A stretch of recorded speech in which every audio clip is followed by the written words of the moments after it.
Aujourd'hui, je vous présente ProShares TQQQ. Restez à l'écoute. Avant de commencer, comprenez que rien dans cette vidéo ne constitue un conseil professionnel ou financier, ou une garantie de quelque nature que ce soit. Les informations présentées dans cette vidéo sont uniquement à des fins d'information générale. Certains exemples ont été simplifiés pour faciliter leur compréhension. Bienvenue sur la chaîne Trader Investisseur Anonyme. Aujourd'hui, je vous parle d'un produit financier que je me sers régulièrement. C'est un fonds à effet levier. C'est le ProShares Ultra Pro QQQ. Je me trouve sur leur site officiel.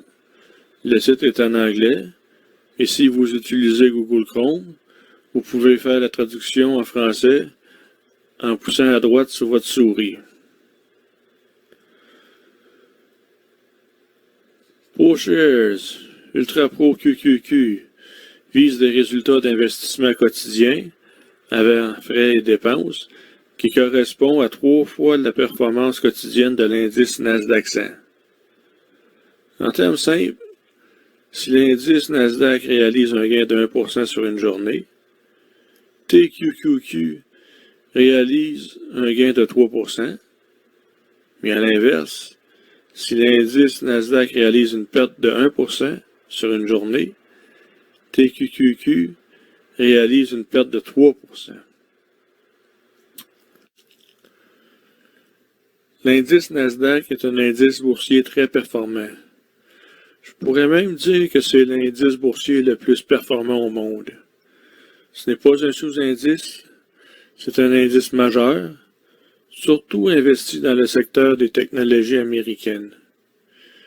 Il y a un peu de contenu étranger, mais il est constitué à 90% d'actions américaines de grande capitalisation. Plusieurs gestionnaires professionnels vont se comparer à l'indice du S&P 500 américain ou le S&P TSX de Toronto ou à l'indice principal de votre pays, mais très peu osent se comparer à l'indice Nasdaq, qui est beaucoup plus difficile à battre. Ces gestionnaires hautement diplômés mettent la barre un peu moins haute. Ils ne veulent surtout pas mal paraître en se comparant à l'indice Nasdaq 100. Évidemment, ce type de produit financier-là ne convient pas à tout le monde. Si on regarde les rendements qu'il a procurés pour une période se terminant le 30 juin 2023, sur un mois, 18%, ici j'arrondis les chiffres, cumule à ce jour 139%. Bon, on sait bien que 2023 a débuté en Lyon. Depuis sa création, 41%. C'est les dates américaines, donc depuis le 9 février 2010. C'est sûr que la période de la crise financière 2008-2009 est exclue de ce rendement-là sur la période de 13 ans. Je pense pas non plus qu'il va générer autant de rendement que ça dans le futur. Mais bon, on ne sait pas. Toujours est-il que c'est un produit très volatile et très performant. Il ne faut pas mélanger volatilité et le risque. Le fonds fait ce qu'on lui demande, c'est-à-dire de faire 3 fois le rendement quotidien du Nasdaq 100 avec très peu d'écart médian de l'offre et de la demande. Les frais totaux sont d'environ de 1%, ce qui me semble correct vu la complexité de ce genre de fonds. On n'a pas à débourser directement pour payer ses frais. C'est le rendement du fonds qui a diminué des frais. Comme la plupart des FNB, les fonds négociés à la bourse, ou en anglais, ETF. Bon, on va aller dans le croustillant. Je vais aller sur un autre site financier. C'est le site Morningstar. pour aller chercher le rendement annuel. L'actif sous gestion est d'environ 20 milliards, ce qui n'est pas beaucoup malgré tout. À titre d'exemple, le fonds indiciel Nasdaq QQQ gère 201 milliards de dollars. Contrairement au tableau précédent des rendements cumulatifs, tout n'est pas toujours aussi rose. Pendant l'année 2022, le fonds a fait moins 79%, pendant que le simple indice Nasdaq a fait moins 19%. Donc, TQQQ a fait un rendement 4 fois pire. Même chose en 2018, le Nasdaq perdait 5%, alors que TQQQ perdait 20%. Mais à l'inverse, en 2013, 14, 15, 17, 19 et 2020, TQQQ a fait 4 fois mieux que l'indice de référence.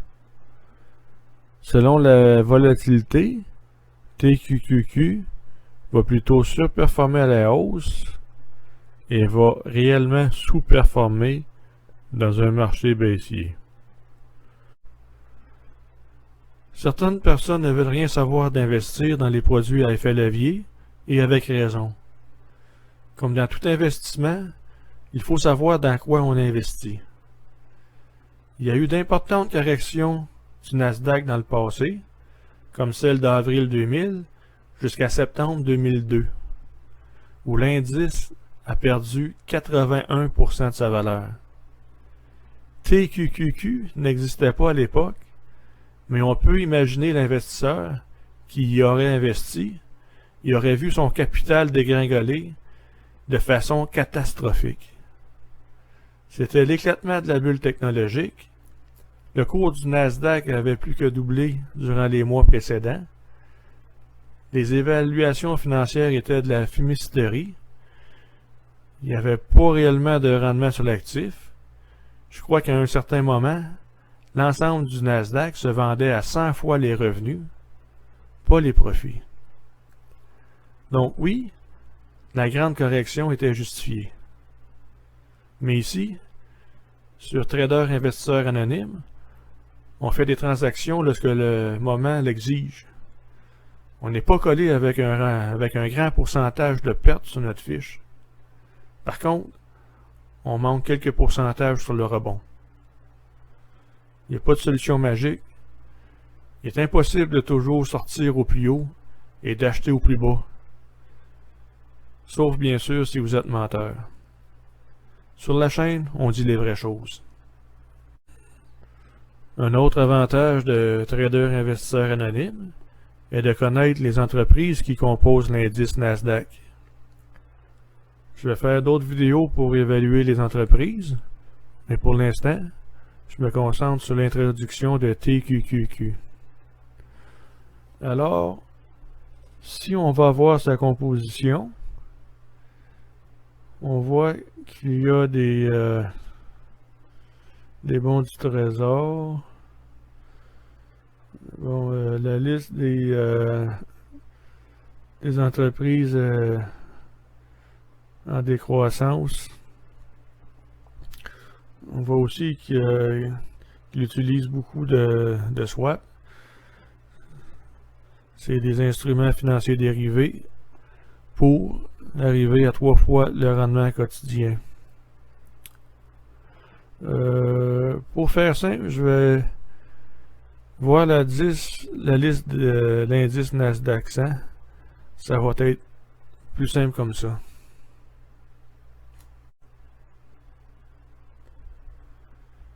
C'est un fonds assez condensé.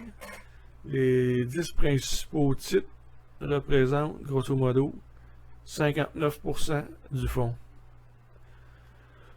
Voici les principales positions et je vais donner 2 caractéristiques qui me viennent à l'esprit pour chacune d'elles. Microsoft, profit récurrent, rachat d'actions. Apple, rachat d'actions, augmentation du dividende. Nvidia, forte croissance, semi-conducteur. Amazon, enfin profitable, croissance de la publicité, Tesla, forte croissance, Elon Musk, Google et Meta, bilan financier exceptionnel, solide comme le roc, peu d'immobilisation nécessaire. Bon, je pourrais continuer, mais c'est un exercice simple qui pourrait être utilisé avant d'acheter une action ou un produit financier. Assurons-nous d'être bien informés avant d'investir. Dans le cas du fonds TQQQ, les principaux faits qui attirent mon attention sont les suivants. Il reproduit le rendement quotidien de l'indice 100 multiplié par 3, à la hausse, mais aussi à la baisse. C'est un produit financier volatile. Investissement dans les grandes entreprises américaines à tendance technologique. Possibilité de battre l'indice avec quelques transactions par année. Les frais de gestion totaux sont d'environ 1% par année, payés à même le fonds. Il s'achète ou se vend comme une action. Forte liquidité, très fort volume sur le titre. Le fonds est en devise américaine. Il y a son opposé qui est SQQQ, qui mise sur le marché à la baisse. Le fonds verse un dividende minime à l'occasion. Des traders et des investisseurs se sont brûlés avec des produits à effet levier. Ça ne convient pas à tout le monde.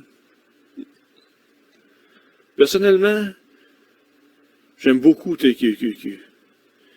Il permet aux traders investisseurs actifs de faire des rendements largement supérieurs aux principaux indices boursiers, comme le Nasdaq. C'est un titre qui est facile à acheter ou à vendre. Il est important d'avoir une stratégie d'investissement préétablie avant d'investir. Il est préférable aussi de connaître les principales compagnies qui composent l'indice. Sinon, ça devient du casino. Je n'investis pas avec la chance, mais avec mes connaissances. Si vous avez apprécié la vidéo, pensez mettre un pouce en l'air et de vous abonner. Avant d'investir, faites toujours vos recherches et je vous dis à bientôt.